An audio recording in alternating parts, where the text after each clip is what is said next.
Foram lançados na Amazon Prime Video os dois filmes baseados nos assassinatos dos pais da Susanne von Richthofen pela Susana e pelos irmãos Cravinhos, o Daniel, namorado dela, e o Christian, cunhado da Susanne. São dois filmes, o primeiro se chama A Menina que Matou os Pais, que é a versão do Daniel em relação ao assassinato, que incrimina a Susanne principalmente como a mandante do crime, e o segundo é O Menino que Matou os Meus Pais, que é o contrário, a versão da Susanne, colocando o Daniel como o grande influenciador dela pra se envolver naquela história. Você que é o Daniel? Sou eu mesmo.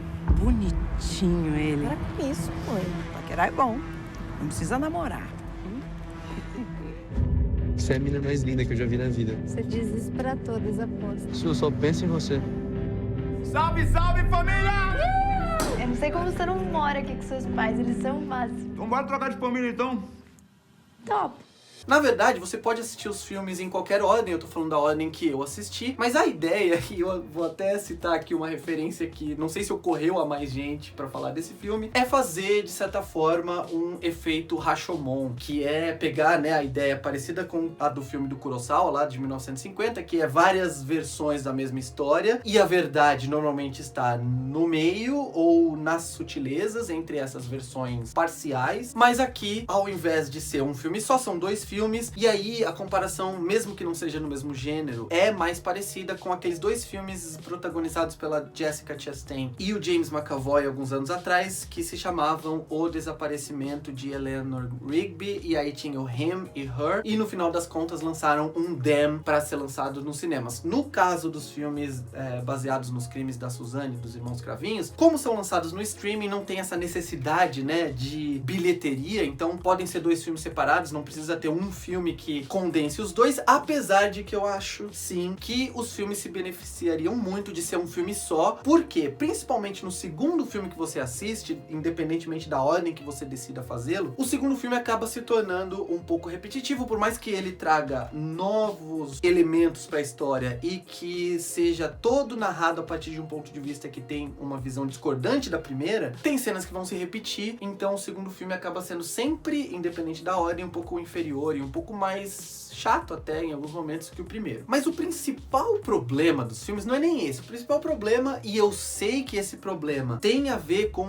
uma questão de época, mas é o moralismo absurdo, tanto da versão da Susanne quanto da versão do Daniel e também do filme, de associar de forma tão óbvia, sendo que não é óbvio, sendo que é uma comparação absurda, é uma conclusão lógica que não faz o menor sentido, é ilógico associar o uso de drogas aos assassinatos ou então mesmo o sexo aos assassinatos. Então, tanto o Daniel tenta convencer a gente que foi a Susanne que já tinha o hábito de fumar maconha e até de usar alguns sintéticos em festas, e tá, mas o que isso tem a ver com crime? Quanto ela tenta provar que ele que insistiu e convenceu ela a começar a usar drogas, e também na versão do Daniel, a Susanne era uma mulher sexualizada, que gostava de sexo, que tinha libido, que tinha tesão, e na versão dela, ela parece até infantilizada em alguns momentos, né? Tem até momentos que os pais dela, vistos pelo ponto de vista dela, lembrados pela história dela, a tratam meio que como uma criança de 10 anos, mas ela era uma mulher de 19. Então tem um problema aí de querer associar uma suposta inocência tardia, exagerada, a uma inocência no crime, que obviamente é uma loucura completa. Mas o que eu acho que equilibra isso é o elenco e principalmente a Carla Dias, porque ela consegue não só, e eu não sei se vocês já assistiram depoimentos da Susanne real, da Susanne von Richthofen na televisão, ela sempre tem aquela postura mais teatralizada, mais dramática, mais cênica. Então ela fala assim, de uma maneira mais infantilizada. Aí ela usa, tem aquela coisa lá do depoimento de usar o terço, e ela fica mexendo no terço pra fazer barulho, pra todo mundo da sala ouvir enquanto ela fala, aquele som do dedo e da unha batendo no terço. E a Carla Dias consegue fazer essa teatralização, mas também consegue transitar entre uma Susanne mais explosiva e imprevisível e desequilibrada na versão do Daniel. Então tem vezes que ela tem explosões que parecem explosões mimadas, assim, né? Se alguém não faz as coisas do jeito que ela quer, ela explode de um jeito e usa uma chantagem emocional excessiva contra as pessoas. Quanto também na versão dela, uma versão muito mais reprimida e muito mais... Eu vou ter que citar o termo de novo, infantilizada, que é legal que o filme faz isso, porque é uma versão dela que, ao invés de inocentá-la, na minha visão, contribui com o discurso de que ela tem culpa no no cartório porque ela se demonstra, mais uma vez, uma pessoa disfuncional. Ela não é uma pessoa normal, nem na versão, e aqui normal entre aspas, dele, nem na versão dela. Ela sempre tem algum tipo de desequilíbrio e a Carla Dias consegue transitar entre essas versões da Suzane de uma maneira muito competente. O Leonardo Bittencourt, que faz o Daniel Cravinhos, também consegue, né? Ele tem até versões mais sutis. A diferença entre a versão que ele conta dele mesmo e a versão que ela conta é menor, mas ele consegue, né, ser tanto um rapaz mais trabalhador e bem intencionado, apesar da mudança ser muito repentina de quando ele decide embarcar nessa onda assassina. A versão dos dois em relação ao Christian também faz isso, né? De repente ele decide participar, então a gente perde um pouco, pelo fato dos filmes serem muito curtos, o momento de transição ou a fase de transição e de convencimento para participar daquela aventura assassina. Quanto na versão que a Suzane conta dele, um cara um pouco mais oportunista e um pouco mais, até não diria agressivo, mas intrusivo na maneira com que ele trata ela, a casa dela, o corpo dela. Ambos os filmes terminam, culminam, e é engraçado falar de spoiler, não é spoiler, né? Imagina, um crime que foi famoso como esse, mas ambos terminam na cena do assassinato, e eu acho que o filme tá no meio do caminho. Ele não é nem desrespeitoso com as vítimas, de abordar o assassinato de forma muito sensacionalista, mas ele também não é respeitoso ao máximo, como poderia até ser. Ele retrata a cena do assassinato, não de forma 100% explícita, mas 50% explícita. E uma coisa que eu acho que é legal que o filme faz é não cortar, depois que os pais dela morrem, né, cedem àquela violência, não cortar para outro lugar, mas mostrar a reação dos dois naquele quarto. Então tem um tempo ali de silêncio, naquele quarto escuro, mal iluminado, de eles processarem, caramba, o que a gente fez? E isso é algo que tem muito filme que não faz, e eu acho que a gente se beneficia de realmente sentir aquela atmosfera naquele momento terrível. A maioria das pessoas detestou o filme, as pessoas que eu sigo, pelo menos, acharam horrível. Eu gostei com algumas ressalvas, como eu coloquei aqui, mas eu acredito que o filme faz também, até tem coisas que as pessoas estão criticando que eu discordo que seja uma crítica, na verdade é um elogio ao filme, no sentido de o filme conseguir nos transportar para aquela época, porque os anos 2000 já são filme de época, já faz 20 anos praticamente, 19 anos agora, e a gente já se sente, né, naquele universo de Lan House, o universo em que a menina se forma e ganha um gol de presente, mas até a cena que eu vi mais comentada, que o pessoal fala que é ridículo, a cena em que eles vão fazer compras e ela compra um travesseiro e imprime a foto dela mesma no travesseiro dele, como se fosse uma cafonice, mas é uma cafonice sim, típica da virada da década de 90 para a década de 2000. Se você viveu aquela época, você lembra que foi o começo em que passou a ser possível imprimir foto em camiseta, boné, ali na segunda metade dos anos 90, e era uma sensação, assim, todo mundo fazia isso, colocava foto da família na camiseta, no boné. Então é olhar pro filme com o olhar de hoje e achando que é cafonice do filme, mas na verdade é um bom processo de ambientação de época. E como eu falei, não só esse motivo, mas por vários outros, o filme é tecnicamente muito competente e promove essa discussão de quem dos dois está certo, e muitas vezes você consegue perceber que a verdade não é nenhuma nem outra e é muito mais complexa e muito mais sutil do que isso, e no final das contas, não importa o que levou ele a convencê-la ou ela a convencê-lo, na verdade, todos confessaram os crimes, são todos culpados, então isso são detalhes para a lei e, na época, para a definição das penas, porque na verdade é o que menos importa. Mas e vocês? Assistiram aos filmes? Gostaram ou não? Venham aqui dizer o que vocês acharam, eu quero ouvir a opinião de vocês. E não se esqueçam de, como sempre, curtir esse vídeo, compartilhar com os amigos, se inscrever no canal se vocês ainda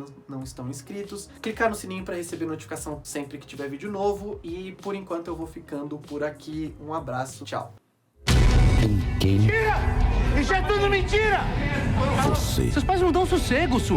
acredita? O que foi, filha? Eu quero morar. Preciso de você aqui. Agora você me entende? A menina que matou os pais. Seu nome é Daniel Cravinhos de Paula e Silva. O menino que matou meus pais. Meu nome é Suzane Louise von Richthofen. Assista aos 2 filmes. Eu quero contar minha história, a minha vida.